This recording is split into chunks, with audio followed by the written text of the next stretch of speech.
ભેસાણ પંથકમાં કમોસમી વરસાદથી ખેડૂતોને ભારે નુકસાન। ભર ઉનાળે આવ્યા નદીઓમાં નવા નીર। નમસ્કાર, સહજ ન્યૂઝ સાથે હું છું ગોપાલ ભેસાણિયા। ભેસાણ તાલુકામાં અચાનક આવેલા કમોસમી વરસાદે ખેડૂતો માટે ચિંતાજનક પરિસ્થિતિ ઊભી કરી છે। છેલ્લા 4 મહિનાથી ખેડૂતોએ કરેલી મહેનત પર જાણે પાણી ફરી વળ્યું હોય તેવી પરિસ્થિતિ સર્જાઈ છે।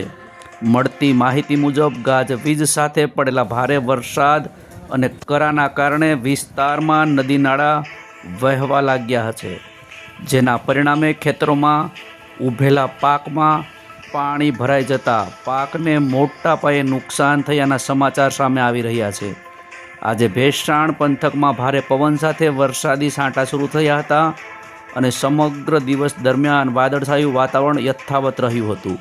કમોસમી વરસાદના કારણે સમગ્ર વિસ્તારમાં ચિંતાનો માહોલ જોવા મળી રહ્યો છે। ખેડૂતોના કહેવા મુજબ આ અણધારી કુદરતી આફતને કારણે તેમની 4 મહિનાની મહેનત બેકાર થઈ ગઈ છે અને આર્થિક નુકસાન પણ વેઠવું પડી રહ્યું છે।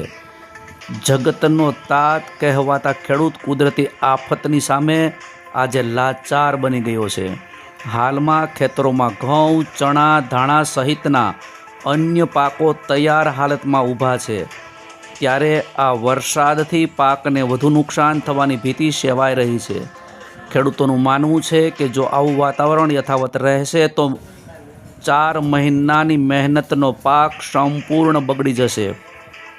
તૈયાર પાકની કાપણી સમયે એક બાજુ મજૂર મળતા નથી અને બીજી બાજુ આ અણધારી આફત વચ્ચે ખેડૂત લાચાર બનીને 4 મહિનાની રાત દિવસની મહેનતથી તૈયાર કરેલા પાકને પોતાની નજરની સામે જ બરબાદ થતા જોઈ રહ્યો છે।